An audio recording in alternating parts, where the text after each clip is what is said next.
أعوذ بالله من الشيطان الرجيم. بسم الله الرحمن الرحيم. إن الله وملائكته يصلون على النبي يا أيها الذين آمنوا صلوا عليه وسلموا تسليما بلغ العلا بكماله كشف الدجى بجماله حسنت جميع خصاله صلوا عليه وآله وصحبه وبارك وسلم وصلي عليه. اللہ رب العزت کا ایک بنایا ہوا قانون ہے، جو بھی دنیا میں آیا ہے اس نے پلٹ کر ضرور جانا ہے. دنیا میں آنے کی ترتیب ہے، پہلے بڑا آتا ہے، پھر اس سے چھوٹا، پھر اس سے چھوٹا، پھر اس سے چھوٹا، لیکن واپس جانے کی کوئی ترتیب نہیں ہے. وہ چاہے تو ماں کے پیٹ سے لے جائے اور چاہے تو 100 برس کی اس کو زندگی عطا کر دے.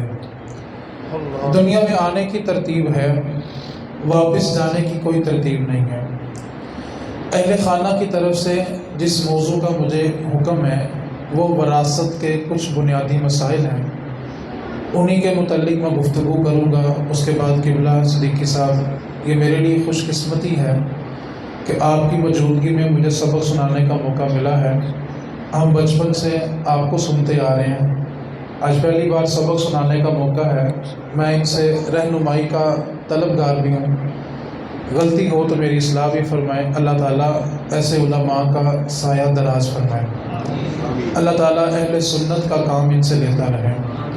اللہ تعالیٰ کی بارگاہ میں دعا کریں اللہ تعالیٰ ہمیں دین کی سمجھ کے ساتھ اس پر عمل کی بھی توفیق دے. عمل کی توفیق جب تک رب کا کرم نہ ہو تب تک نہیں ملتی. دین پڑھ بہت لوگ لیتے ہیں، بعض لوگوں کو سمجھ بھی آ جاتا ہے، لیکن جب تک رب کرم نہ کرے عمل کی توفیق نہیں ملتی. اس لیے دین جب بھی سنا کریں اس کے ساتھ عمل کی توفیق ضرور مانگا کریں کہ اللہ تو کرم کر دے. تیرے سوا کس کے در پہ جا کے توفیق مانگے؟ اے اللہ تو کرم کر دے کہ ہمیں دین سمجھ آ گیا ہے تو اب عمل کی بھی توفیق مل جائے. وراثت کے جو مسائل جس کا مجھے حکم ہے، میں بنیادی طور پہ چند باتیں عرض کر دیتا ہوں. آپ ان عبادات کو دیکھیں جو اللہ تعالیٰ نے اپنے بندوں پہ فرض کی ہیں. نماز ہے، روزہ ہے، حج ہے، زکوٰۃ ہے. ان تمام عبادات کو اٹھا کر دیکھیں تو قرآن میں صرف اتنا حکم ہے اقیم الصلاۃ، نماز قائم کرو. کب پڑھنی ہے، کتنی پڑھنی ہے، کیسے پڑھنی ہے، اس کا ذکر قرآن میں نہیں. اس کے لیے ہمیں حدیث کی طرف جانا پڑتا ہے. قرآن میں حکم دیا کہ وآتوا الزکوٰۃ، تم زکوٰۃ ادا کرو. کتنے مال پر دینی ہے، کتنے عرصے بعد دینی ہے، کن کو نہیں دینی، اس کا ذکر قرآن میں نہیں ہے. اس کی تلاش کے لیے ہمیں احادیث کی طرف جانا پڑتا ہے. قرآن میں حکم ہے کہ تم حج کرو. کتنی دیر حج کے لیے کس مقام پر ٹھہرنا ہے، کن ایام میں حج کرنا ہے، اس کی تفصیل کے لیے ہمیں حدیث کی طرف جانا پڑتا ہے. وراثت ایک واحد مسئلہ ایسا ہے جس کے حصے خود اللہ تعالیٰ نے قرآن پاک میں تقسیم فرمائے. باقی عبادات کا حکم دے دیا کہ یہ کرنا ہے، کب کرنی ہے، کیسے کرنی ہے، کس طریقے پہ کرنی ہے، اس کے لیے ہمیں حدیث کی طرف جانا پڑتا ہے. لیکن وراثت میں میاں بیوی، ماں باپ، بچوں کے جو حصے ہیں وہ اللہ تعالیٰ کی ذات نے خود تقسیم فرمائے ہیں. اور وراثت کا جو علم ہے اس کو علم نصف العلم بھی کہا جاتا ہے. سادہ لفظوں میں کہ نبی پاک صلی اللہ علیہ وسلم کی امت کو جو علم دیا گیا ہے اس میں سے آدھا علم وراثت کا ہے. تو اس لیے اس کے حوالے سے چند ایک بنیادی باتیں ہیں جو ایک مسلمان ہونے کے ناطے ہمارے لیے سیکھنا فرض ہے. یہ کوئی سنت یا مستحب نہیں ہے، وراثت کے مسائل سیکھنا فرض ہے، کیونکہ یہ وہ مسائل ہیں کہ جو بھی دنیا میں آیا ہے اس کا واسطہ اس سے ضرور پڑے گا. سب سے پہلی بات، یہ مسائل ہیں، کوئی لمبی چوڑی کوئی تقریر نہیں ہے، نہ کوئی لہجہ ہے، صرف سمجھانے کی کوشش کروں گا. اس کے لیے آپ کی توجہ چاہیے. اور دین سمجھنے کا طریقہ یہ ہوتا ہے کہ آپ اپنی جگہوں پہ بیٹھے رہیں، مہربانی کر کے کوئی پیسے دینے کے لیے آگے نہ آئے. آپ بیٹھ کے نبی پاک کا دین سمجھ لیں، میرے لیے اتنا ہی کافی ہے. اب تسلی سے بیٹھ کے مسائل کو سمجھیں. جب کوئی انسان دنیا سے رخصت ہوتا ہے تو اس کے متعلق 4 چیزیں ہوتی ہیں۔ کتنی چیزیں ہوتی ہیں؟ کلاس پڑھنے کا اصول یہ ہوتا ہے کہ ساتھ ساتھ بچہ بولے یا شاگرد بولے تو سبق یاد ہوتا ہے۔ کتنی چیزیں ہوتی ہیں؟ یعنی جو بندہ دنیا سے رخصت ہو گیا، اس نے جو مال چھوڑا ہے نا، اس مال کے اندر سے 4 کام اس کے ذمے ہوتے ہیں۔ سب سے پہلا کام، مرنے والے کے مال میں سے اس کا کفن اور دفن کیا جاتا ہے۔ سب سے پہلا کام۔ ہاں، اگر کسی عزیز نے کفن اور دفن کا اہتمام اپنے سے کر دیا ہے تو بالکل جائز ہے، اور اگر کوئی کرنے والا نہیں ہے تو جو شخص مرا، وہ مرد ہے یا عورت ہے، اس کے ذاتی مال میں سے اس کے لیے کفن اور دفن کا اہتمام کیا جائے۔ اگر آپ ان 2 لفظوں پہ توجہ کریں، ایک کفن ہے اور ایک دفن ہے، اس میں روٹی شامل نہیں ہے۔ یہاں پہ میں ایک مسئلہ عرض کر دوں اپنے بزرگوں کی نگرانی میں۔ مرنے والا جو مال چھوڑتا ہے وہ اس کے بچوں کی وراثت ہوتی ہے، اور اللہ تعالیٰ قرآن پاک میں فرماتا ہے کہ یتیموں کا مال کھانے والا اپنے پیٹ میں جہنم کی آگ بھر رہا ہے۔ اگر اس کے ورثاء میں سے ایک نے بھی اجازت نہیں دی کہ مرنے والے کے مال میں سے کھانا پکا لو، تو وہ یتیم کے مال سے کھانا پکا اور اس کو کھانے والے اپنے پیٹ میں جہنم کی آگ بھر رہے ہیں۔ اور اگر مرنے والے کے ورثاء میں سے ایک بچہ بھی نابالغ ہے، وہ اجازت دے بھی دے تو اجازت قابل قبول نہیں ہے، کیونکہ شریعت مصطفیٰ میں نابالغ کو اپنے مال میں تصرف کرنے کا اختیار ہی نہیں ہے جب تک کہ وہ بالغ نہ ہو جائے۔ ہاں، جن کو اپنا اپنا حصہ مل گیا، جو بالغ ہیں، وہ اپنے پیسوں میں سے کر دیں تو کوئی حرج نہیں ہے۔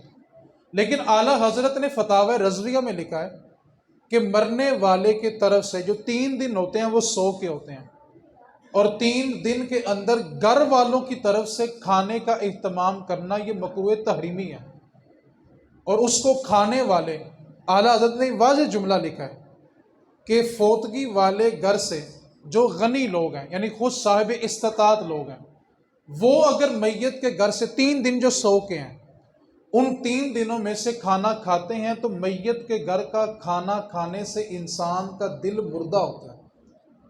3 دن کے بعد آپ کروڑوں کا لنگر پکائیں، دین منع نہیں کرتا۔ اصالِ ثواب ڈنکے کی چوٹ پہ جائز ہے، کثیر دلائل موجود ہیں۔ ہاں، اگر آپ نے اصالِ ثواب کرنا ہے تو آپ فقراء کو کھلا سکتے ہیں، جو خود صاحب استطاعت نہیں ہے آپ ان کو کھلا دیں۔ یہاں پہ بنیادی نقطہ سمجھ لیں، اصالِ ثواب کی 2 قسمیں ہوتی ہیں۔ ایک اصالِ ثواب ہے کھانا کھلانا۔ ہم جو مرنے والے کی طرف سے آنے والوں کو کھانا کھلاتے ہیں، اس کا ثواب ہوتا ہے مرنے والے کو، لیکن تب تک ہوتا ہے جب تک کھانے والے کو ہضم نہ ہو جائے۔ جس نے کھانا کھایا، جب اس کو کھانا ہضم ہو گیا تو اس کا ثواب ختم۔ کیوں؟ کہ چیز باقی نہیں ہے، اس لیے اس کا صدقہ جاریہ بھی باقی نہیں ہے۔ جب تک چیز باقی رہتی ہے تب تک اس کا ثواب باقی رہتا ہے۔ جیسے آپ نے یہ مسجد میں پنکھا لگا دیا، اب یہ 50 سال چلے، 60 سال چلے، جب تک اس کی ہوا نمازیوں کو لگتی رہے گی، مرنے والے کو ثواب پہنچتا رہے گا، کیونکہ چیز باقی ہے۔ تو صدقہ جاریہ وہ ہوتا ہے کہ جب تک چیز باقی ہو تب تک اس کا ثواب بھی باقی رہتا ہے۔ جب چیز ختم ہو جاتی ہے، کنواں کھدوا دیا، جب خشک ہو جائے گا تو مرنے والے کو ثواب ختم۔ پنکھا لگایا، جب جل گیا تو اس کا ثواب ختم۔ اس طرح جو ہم کھانا میت کی طرف سے آنے والوں کو کھلاتے ہیں، اس کا ثواب مرنے والے کو پہنچتا ہے، اور بالیقین پہنچتا ہے، لیکن کب تک؟ جب تک کھانے والے کو ہضم، جیسے کہ ہضم ہوا ثواب ختم، کیونکہ چیز باقی نہیں ہے۔ جب چیز باقی نہیں ہے تو پھر اس کا ثواب بھی باقی۔ تو ہم نے یہ فیصلہ کرنا ہے کہ ہم نے اپنے مرنے والوں کے لیے کون سا اصالِ ثواب کرنا ہے، 2 گھنٹے والا یا 50 سال والا؟ جائز دونوں ہے، منع کوئی بھی نہیں ہے۔ تو مرنے والے کے مال میں سے سب سے پہلی چیز کیا نکالی جائے گی؟ کفن، اور اس میں کھانا شامل۔ ہاں، جتنے اس کے وارث بنتے ہیں، وہ شوہر ہے، اگر شوہر چلا گیا تو بیوی ہے، بچے ہیں، وہ سب راضی ہو گئے ہیں کہ بھئی ہم اپنا اپنا حصہ ملا کے کھانا بنا لیتے ہیں، تو بالکل جائز ہے۔ کھانا بنانا جائز ہے، لیکن کھانا کن لوگوں نے ہے؟ جو فقیر لوگ ہیں، ٹھیک ہے۔ دوسری چیز، کفن دفن کرنے کے بعد میت کے مال میں سے سب سے پہلے اس کا قرض ادا کیا جاتا ہے۔ اب جتنا قرض اس نے لوگوں کا دینا ہے پھر اس کو ادا کیا جائے گا۔ پہلے نمبر پہ کیا ہے؟ بولیں گے تو میری بات جلدی ختم ہو جائے گی، میں نے بزرگوں کو مائک دینا۔ پہلی چیز کیا ہے؟ کفن، اور دوسری چیز کیا ہے؟ قرض۔ کفن دفن کرنے کے بعد، قرض ادا کرنے کے بعد اگر پیسے بچ جائیں، تیسرے نمبر پہ آتی ہے اس کی وصیت، کہ اس کے مال میں سے اس کی وصیت کو پورا کیا جائے۔ وصیت کے بارے میں دو اصول یاد رکھ لیں، پھر اس پر عمل کرنا آسان ہوگا۔ پہلی چیز، نبی پاک صلی اللہ علیہ وسلم کا فرمان ہے، لا وصیت للوارث، جو پہلے سے ہی میت کی طرف سے وارث بن رہا ہے اس کے بارے میں وصیت جاری نہیں ہوتی۔ جیسے مثال کے طور پہ باپ نے کہا میرے اس بیٹے کو میرے مال سے 2 لاکھ روپیہ دے دینا، یہ تمہیں میں وصیت کرتا ہوں، تو بیٹے کو شریعت نے پہلے سے وارث بنایا، لہٰذا جو وارث پہلے سے بن رہا ہو اس کے بارے میں وصیت قابل قبول نہیں ہوتی۔ وصیت ہوتی ہی اس کے بارے میں ہے جو پہلے سے وارث نہ بن رہا ہو۔ جو پہلے سے وارث ہے اس کے لیے وصیت نہیں ہے، لا وصیت للوارث، وارث کے لیے کوئی وصیت نہیں ہوتی۔ دوسرا اصول وصیت کے بارے میں یاد کر لیں کہ نبی پاک صلی اللہ علیہ وسلم نے فرمایا کہ وصیت 1/3 ہوتی ہے، 33%۔ یعنی مرنے والے نے اگر 100 روپیہ چھوڑا ہے اور اس نے یہ کہا تھا کہ آدھے مسجد کو دے دینا، آدھے آپس میں بانٹ لینا، تو نبی پاک صلی اللہ علیہ وسلم کی شریعت کا یہ ضابطہ ہے کہ وصیت صرف 33% پوری کی جائے گی، باقی جو 67% ہیں وہ اس کے ورثاء میں تقسیم کیا جائے گا۔ 33% سے زیادہ وصیت جاری کرنا یہ جائز ہی نہیں ہے۔ تو وصیت کے بارے میں یہ دو اصول یاد رکھیں۔ پہلا اصول یہ ہے، جو پہلے سے وارث بن رہا ہو اس کے لیے وصیت قابل قبول، وصیت اس کے لیے ہوتی ہے جو پہلے سے وارث نہ بن رہا ہو۔ اور دوسرا اصول وصیت کا یہ ہے کہ 33% سے زیادہ وصیت جاری کوئی کر بھی جائے تو اس پر عمل نہیں ہوگا، 33% عمل ہوگا، باقی اس کے بچوں میں تقسیم کر دیا جائے گا۔ اب پہلی چیز کیا تھی؟ پھر بولیں، کفن، اور نمبر 2 قرض، نمبر 3 کفن دفن کرنے کے بعد، قرض ادا کرنے کے بعد، وصیت پوری کرنے کے بعد جو مال بچتا ہے وہ وراثت بنتا ہے۔ ہاں، ایک بندے کا کفن دفن کسی نے دے دیا، قرضہ اس پہ تھا نہیں، وصیت اس نے کی نہیں، تو پھر اس کا سارے کا سارا مال وراثت بنے گا۔ جس پہ قرضہ بھی ہو، وصیت بھی ہو، اس کے مال سے کفن دفن بھی کرنا ہو، تو جب تک یہ 3 کام نہیں کر لیتے اس کا مال تقسیم ہو ہی نہیں سکتا۔ سب سے پہلے کفن دفن کریں گے، پھر اس کا قرض ادا کریں گے، اس کے بعد وصیت پر عمل کریں گے۔ وصیت پر عمل کرنے کے بعد، جیسے مثال کے طور پہ ایک بندے نے 100 روپیہ چھوڑا، 10 روپے اس کے کفن اور دفن پہ لگ گئے، 20 روپے اس پہ قرض تھا، کتنے ہو گئے؟ 20 روپے اس کی وصیت پوری کی، کتنے ہو گئے؟ باقی کتنے بچے؟ اب یہ 50 روپے اس کے بچوں میں تقسیم ہوں گے۔ دوسری بات، جتنے ورثاء اس کے موجود ہیں، زندہ ہوتے ہیں، اب بعض اوقات ایسا ہوتا ہے کہ والد کے جانے کے بعد بڑا بیٹا جو ہوتا ہے وہ سرپرست بنتا ہے۔ وہ کیا کرتا ہے کہ والد کے پیسوں میں سے وراثت بانٹے بغیر، قرض دیے بغیر، وصیت پوری کیے بغیر لاکھوں روپیہ مساجد میں یا مدارس میں لگا دیتا ہے۔ بڑا بیٹا جو ہوتا ہے، گھر کا سرپرست جو ہوتا ہے، یہ اس کے لیے جائز ہی نہیں ہے۔ کیوں؟ کہ وہ وراثت ہے اور یتیموں کا مال ہے۔ ہاں، جب وہ حصے تقسیم کر لے، اپنے حصے میں سے اپنے والد کے لیے وہ کروڑوں روپیہ خرچ کرے، اس کی اجازت ہے، لیکن جب تک یتیموں کا مال ان کے سپرد نہ کر دیا جائے، وہ نہ مسجد میں دے سکتا ہے نہ مدرسے میں دے سکتا ہے۔ حالانکہ اس نے اپنی طرف سے نیکی کی، لیکن یتیم کا مال کھایا، اور یتیم کا مال کھانے والا اپنے پیٹ میں جہنم کی آگ بھر رہا ہے۔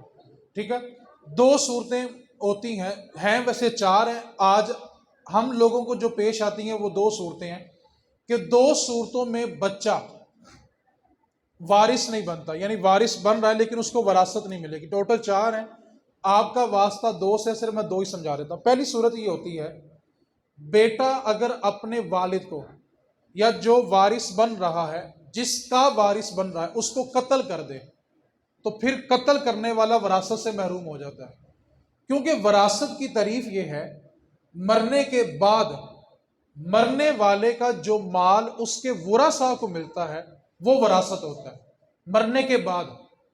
اب یہاں پر ایک اور مسئلہ بھی آگے چل کے میں اس کی وضاحت کرتا ہوں کہ زندگی میں وراثت تقسیم نہیں ہوتی، وراثت ہمیشہ مرنے کے بعد تقسیم ہوتی ہے۔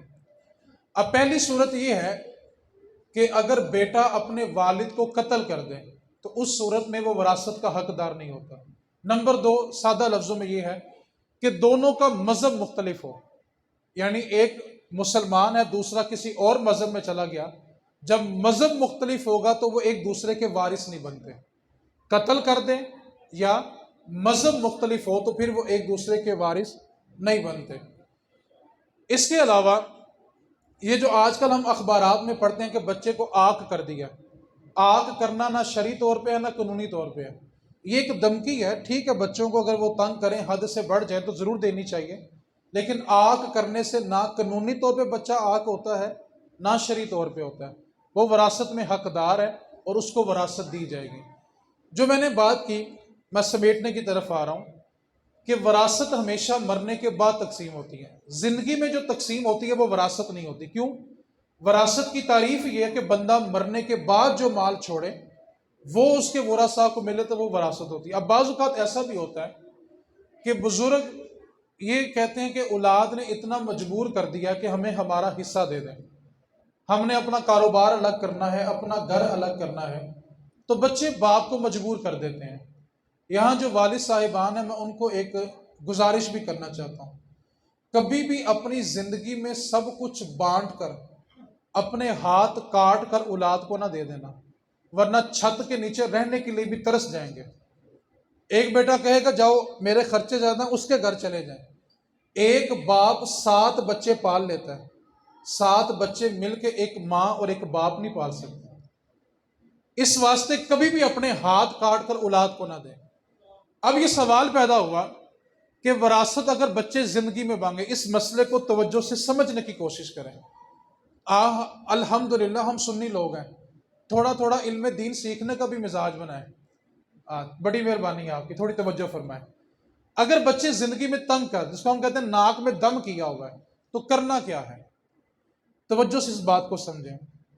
وراثت کا اصول تو ہمیں پتہ ہے کہ بیٹی کو ایک حصہ ملتا ہے، بیٹے کو، یہ کس کا اصول ہے؟ وراثت کا۔ کس کا اصول ہے؟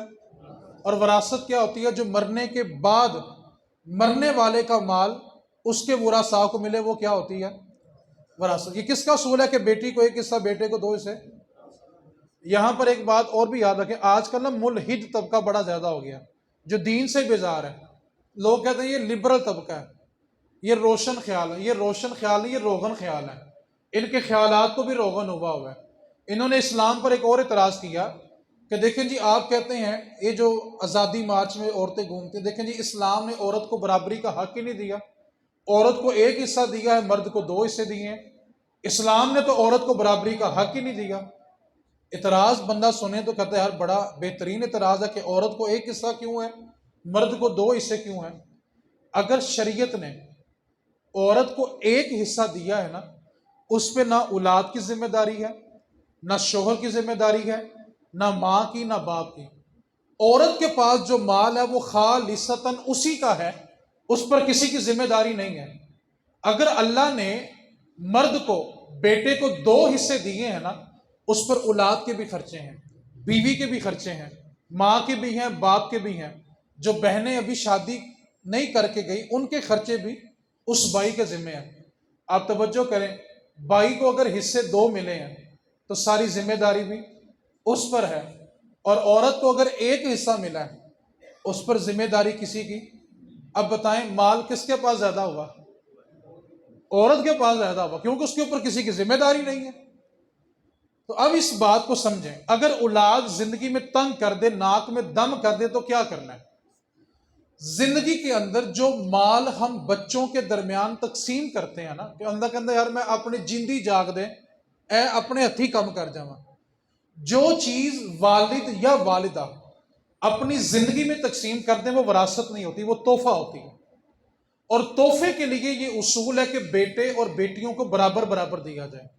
یہ وراثت کا اصول ہے کہ بیٹی کو ایک حصہ اور بیٹے کو حضور کے ایک غلام ہیں، ان کے والد ایک گھوڑا لے کے حضور کی بارگاہ میں پہنچے، عرض کیا آقا میں اپنے اس بیٹے کو نعمان کو گھوڑا تحفے میں دینا چاہتا ہوں، اور اس کی والدہ نے کہا تھا کہ جب تم گھوڑا تحفے میں دینے لگو تو نبی پاک کو اس پہ گواہ بنا لینا۔ تو نبی پاک نے پوچھا بتا باقی بچوں کو بھی گھوڑا دیا ہے؟ عرض کرنے لگے آقا نہیں۔ تو فرمایا تم ظلم کرنے پہ محمد کو گواہ بنانے آ گئے ہو۔ زندگی میں جو تقسیم کیا جائے گا وہ وراثت نہیں ہے، وہ تحفہ ہے، اس میں بیٹے اور بیٹی کو برابر برابر دیا جائے گا۔ جیسے مثال کے طور پہ ایک بندے کے پاس کل اثاثہ 100 روپیہ، 2 بیٹے ہیں 2 بیٹیاں ہیں، کتنے بچے ہو گئے؟ اب وہ یہ نہیں ہے کہ بیٹی کو 10 اور بیٹے کو 20 دے، یہ وراثت نہیں ہے، یہ تحفہ ہے، اور تحفے کے لیے تو یہ ضابطہ ہے کہ شروع ہی بیٹی سے کرو، بیٹی سے تحفے کا آغاز کرنا چاہیے۔ بیٹے اور بیٹی سب کو برابر برابر 20 روپے دے گا۔ 4 بچوں کو 20 دیے تو کتنے ہو گئے؟ باقی کتنے بچے؟ وہ 20 اس نے اپنی باقی زندگی کی گزر بسر کے لیے رکھ لیے۔ وہ جو 20 اس نے اپنے لیے رکھے تھے نا، وہ اس کے مرنے کے بعد وراثت بنیں گے۔ جو زندگی میں بانٹ دیا وہ تحفہ تھا، اس میں بیٹا اور بیٹی برابر کے شریک ہیں۔ جو اس نے اپنی زندگی کے گزر بسر کے لیے رکھا 20 روپے، اس کے انتقال کے بعد اس 20 روپے کے اندر یہ ضابطہ ہوگا کہ بیٹی کو 1 حصہ اور بیٹے کو 2 حصے۔ اس واسطے اگر آپ حتی الامکان مجبور ہو جائیں تو کبھی بھی اپنے ہاتھ کاٹ کر نہ دینا، جتنا ممکن ہو دے دیں، باقی اپنی زندگی کے لیے اپنی چھت ضرور رکھیں، آپ کے مرنے کے بعد وہ چیز اس کی وراثت بنے گی۔ آخری 2 مسئلے اور میں گفتگو سمیٹنے لگا ہوں۔ اگر دادا کی زندگی میں بیٹا مر جائے تو پوتوں کو وراثت نہیں ملتی، یہ فقہ حنفی کا ایک اصول ہے، اس کو تھوڑا سمجھنے کی کوشش ہے۔ اگر بھی دادا زندہ ہے، اس کا بیٹا انتقال کر گیا، پوتے اس کے بچ گئے، اب جب دادا مرے گا تو اس کے جو پوتے ہیں وہ دادا کے وارث نہیں بنتے۔ اب ذہن میں سوال آتا ہے کہ ان بچوں کا تو پہلے ہی والد نہیں ہے، اور ان کو دادا کی وراثت میں سے حصہ بھی نہیں مل رہا، کیونکہ آپ نے وراثت کی تعریف یہ پڑھی تھی کہ مرنے کے بعد بندے کا جو مال تقسیم ہوتا ہے وہ وراثت ہوتی ہے۔ جب دادا جی مرے اس وقت ان کا بیٹا موجود ہی، وہ تو پہلے مر چکا تھا، اور وراثت کے لیے 2 اصول ہیں۔ پہلی بات ہے کہ مرنے کے بعد اس کا مال تقسیم ہوگا، نمبر 2 جس کو ملنا ہے اس کا زندہ ہونا بھی شرط ہے، یعنی جو بیٹا اپنے ماں باپ کی زندگی میں رخصت ہو جائے اس کو وراثت نہیں ملتی۔ اب ذہن میں یہ سوال پیدا ہوا کہ پوتے اس کے چھوٹے چھوٹے ہیں، دادا چلا گیا ہے، والد کا سایہ پہلے ہی نہیں ہے، تو شریعت نے پوتوں کو محروم کر دیا۔ تو آپ نے دیکھیں شریعت کتنی خوبصورت ہے۔ اگر 4 بچے ہیں، توجہ کریں گے تو آپ کو دین سمجھنے کا مزہ بھی آئے گا۔ اگر 4 بچے ہیں اور مرنے والے نے 100 روپیہ چھوڑا ہے تو ایک بیٹے کو کتنا حصہ ملنا تھا؟ مرنے والے نے اگر 100 روپیہ چھوڑا اور اس کے 4 بچے ہیں تو مرنے والے کو کتنا اس کے بچوں کو کتنا ملنا تھا؟ ایک بیٹے کو کتنا ملنا تھا؟ یعنی ان بچوں کا والد اگر زندہ ہوتا تو اس کو کتنے ملتے؟ 25 روپے، اور وصیت کتنے فیصد ہوتی ہے؟ اب دادا ان پوتوں کے لیے وصیت کرے کہ میرے مال میں سے ان پوتوں کو 33% دے دینا اور باقی بیٹے آپس میں بانٹ لیں۔ بتاؤ دین کتنا خوبصورت ہے۔ باپ ہوتا تو کتنے ملتے؟ 25۔ باپ نہیں ہے تو دین نے ان کو لوارث نہیں چھوڑا، ان کے لیے وصیت کا رستہ کھول کے رکھا ہے۔ ٹھیک ہے، آخری مسئلہ وصیت کے بارے میں، اس کو سمجھیں۔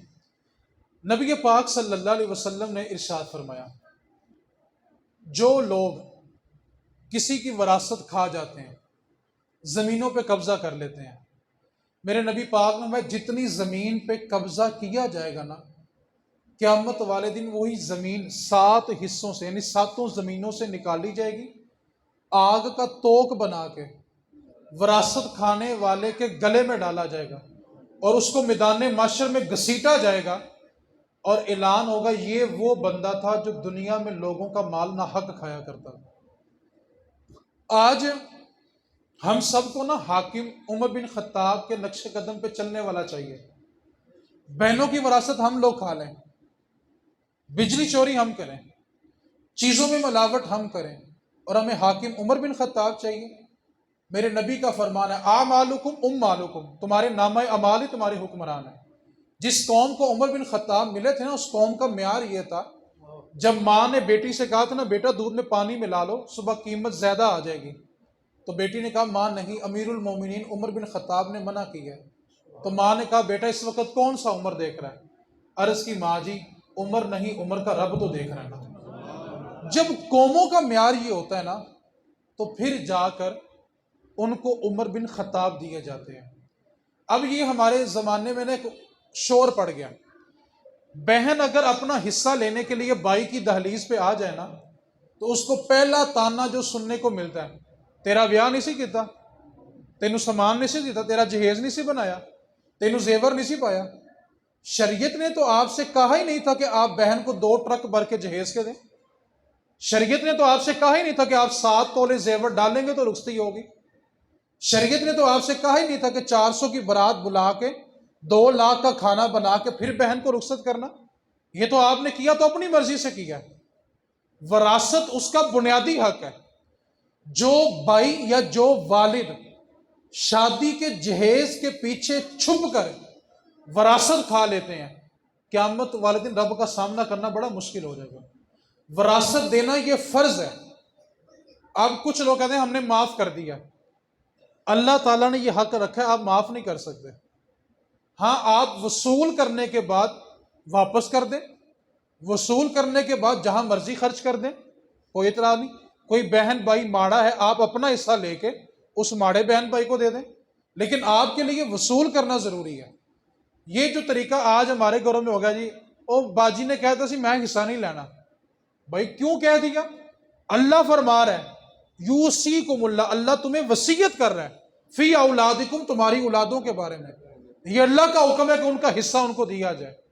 تو اس واسطے جو لوگ جہیز کے پیچھے چھپ کے، شادی پہ دیے گئے زیورات کے پیچھے چھپ کر بہنوں کی وراثت کھا رہے ہیں، ایک بات کو یاد رکھیں، اللہ تعالیٰ قیامت والے دن نظر رحمت بھی نہیں فرمائے گا۔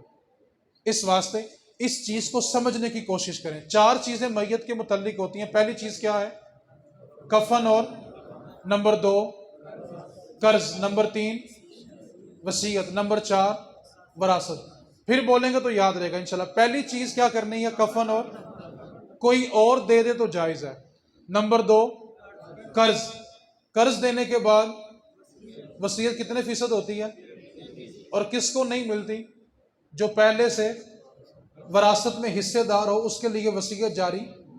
اور 3 چیزیں کرنے کے بعد جو پیسہ بچ جاتا ہے وہ کیا بنے گا؟ آخری جملہ، اور میں مائک اپنے بزرگوں کو دے رہا ہوں۔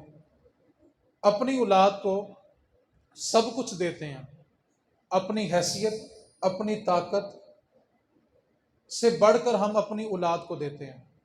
نہیں دیتے تو صرف نبی کا دین نہیں دیتے، باقی سب کچھ دیتے ہیں۔ اور نتیجہ بھلا کیا نکلتا ہے؟ جب باپ کی میت گھر کے صحن میں پڑی ہوتی ہے نا، جوان بیٹے سر پہ کھڑے ہو کے نا، 3-4 جوان بیٹے ہوتے ہیں، وہ سر پہ کھڑے ہو کے نا کسی کو ٹیلی فون کرتے ہیں، یار آ کر ابو کو غسل دے دو۔ اس سے بڑا غریب بندہ کوئی نہیں مرا، جس کے مرنے کے بعد اس کے بچوں نے اس کو ہاتھ بھی نہیں لگایا۔ اس نے کمایا ہی کیا ہے؟ اس کے بچے تو اس کو ہاتھ لگانے کے لیے بھی تیار نہیں ہیں۔ یہ اس بندے کی غربت کی انتہا ہوتی ہے کہ اس کے بچے اس کو ہاتھ بھی نہیں لگا رہے۔ آپ کا 1.5 کروڑ کا گھر، 50 لاکھ کی گاڑی کس کام کی ہے کہ آپ کا بچہ تو آپ کو ہاتھ لگانے کے لیے بھی تیار نہیں ہے؟ اور بھائی جس اولاد پہ بڑا مان ہے نا، یہ اولاد تو کفن کا بچہ ہوا کپڑا بھی اپنے گھر میں نہیں رکھتی۔ جس صابن سے باپ کو غسل دیا ہو نا، یہ تو صابن اپنے گھر میں نہیں رکھتے۔ ماں باپ کے بدن سے اترنے والے کپڑے اپنے گھر میں نہیں رکھتے۔ آپ نے کچھ نہیں کمایا اگر آپ نے نیک اولاد نہیں کمائی۔ آپ کا بیٹا یا بیٹی آپ کے لیے آنسو بہا سکتے ہیں، آپ کے لیے قرآن نہیں پڑھ سکتے، اور مرنے کے بعد آپ کو ان کے آنسو نہیں چاہیے۔ میں صرف آخری جملہ کہنے لگا ہوں، اپنے موضوع کو سمیٹ دیا میں نے۔ ہم نے اولادوں کو بلا کا فکر دی ہے کہ کل خانی کے لیے چنے لینے منڈی جانا ہے، فروٹ لینے کے لیے منڈی جانا ہے، دیگوں کا سامان لینے کے لیے منڈی جانا ہے۔ کاش بچوں کو یہ فکر دی ہوتی کہ بیٹا جس وقت میں قبر میں حساب دے رہا ہوں تو میرے سرانے بیٹھ کے اللہ کا قرآن پڑھنا۔ بچہ جب باپ یا ماں کو دفن کر کے گھر آتا ہے اس کو یہ فکر ہوتی ہے صبح میں نے فروٹ لینے کے لیے منڈی بھیجنا ہے، چنے منگوانے ہیں، کھانا منگوانا ہے۔ اس کو یہ فکر کیوں نہیں دی کہ تیرا باپ یا تیری ماں قبر میں حساب دے رہی ہے، اس کے لیے بیٹھ کے قرآن پڑھ لے۔ جب ہم نے قرآن نہیں دیا تو کیا سمجھتے ہیں کل کو ہمارے لیے یہ سالے ثواب کریں گے؟ معذرت چاہتا ہوں، ہم سنی لوگ ہیں، اللہ کا شکر الحمدللہ، ہم نے اپنے مرنے والوں پہ جو سب سے بڑا ظلم کیا ہے نا، وہ ان کو چند دیگوں کے اندر محدود کر دیا۔ ہم سمجھتے ہیں 2 دیگیں پکا کے ہم مرنے والوں کا حق ادا کر رہے ہیں۔ اتنی لمبی لمبی پرچیاں آتی ہیں اصالے ثواب کی، اتنے 1000 مرتبہ یہ، اتنے لاکھ مرتبہ یہ۔ میں یہ پوچھتا ہوں اتنی لمبی پرچیوں میں سے مرنے والے کے بچوں نے کیا پڑھا ہوگا؟ باپ میرا ساری زندگی دھکے میرے لیے کھائے، اپنے مالک کی گندی گالیاں میرے لیے سنے، لوگوں کے آگے ہاتھ میری خاطر پھیلائے، اور جب اس کو اصالے ثواب کی ضرورت ہو تو میں آپ کے ترلے کروں آؤ میرے باپ کے لیے قرآن پڑھو؟ میں اپنے والد کے لیے قرآن کیوں نہیں پڑھتا؟ 2 دیگیں پکائیں ضرور پڑھائیں، دین منع نہیں کرتا، لیکن آپ فیصلہ کریں ایک پلڑے میں 2 دیگیں رکھیں اور دوسرے پلڑے میں بیٹا 5 وقت کہہ رہا ہے اتحیات میں بیٹھ کے ربنا اغفر لی والی والدیا، اے اللہ مجھے بھی بخش دے میرے ماں باپ کو بھی بخش دے۔ بتائیں مرنے والے کو فائدہ کس سے ہوگا؟ پورا سال نماز ایک نہ پڑھو، سالانہ برسی پہ 3 دیگیں پکا کے کیا سمجھتے ہیں باپ کا حق ادا کر دیا، ماں کا حق ادا کر دیا؟ مرنے والوں کو آپ کی اور میری دیگوں کی ضرورت نہیں ہے، ہم نے ظلم کیا ہے، اور یہ ظلم اگر ہم لوگوں نے بند نہ کیا تو ہمارے آنے والے ہمارے ساتھ بھی کریں گے۔ کاش آپ ان کو یہ فکر دیں اور بھائی جب تیرے ماں باپ قبر میں پھنس جائیں نا تو ان کے سرانے بیٹھ کے اللہ کا قرآن پڑھ لیں۔ ہم نے بچوں کو نماز اور قرآن نہیں دیا، رسم و رواج دی ہیں۔ اور معذرت چاہتا ہوں میرے جملے سخت بھی ہو سکتے ہیں، ہم جب کسی کے اصالے ثواب کے لیے جاتے ہیں نا تو جاتے وقت پھل لے کے جاتے ہیں، ایسا ہی ہے؟ گھر میں سب کیا کہہ کے تھے کہاں جا رہے ہیں؟ ختم پہ جا رہے ہیں۔ ختم زندہ بندے کا ہوتا ہے کہ مرنے والے کا؟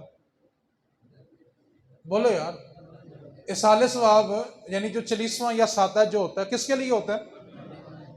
سب مرنے والے کے لیے آیا ہے۔ آتے وقت کیا لے کے جاتے ہیں ہم؟ پھل۔ جتنا قریبی رشتہ اتنا اچھا پھل، یہ بھی ایک سیاپا ہے، جتنا قریبی رشتہ ہوگا اتنا اچھا پھل ہوگا۔ آئے تھے ہم سب مرنے والے کے لیے، کوئی شک تو نہیں ہے؟ سب گھر میں یہی کہہ کے آئے نا یار میں ختم سے چلا، ایسا ہی ہے؟ ختم کس کا تھا؟ مرنے والا۔ آ کے لے کے کیا آئے ہو؟ پھل آپ نے اور میں نے کھانا ہے کہ مردے نے کھانا ہے؟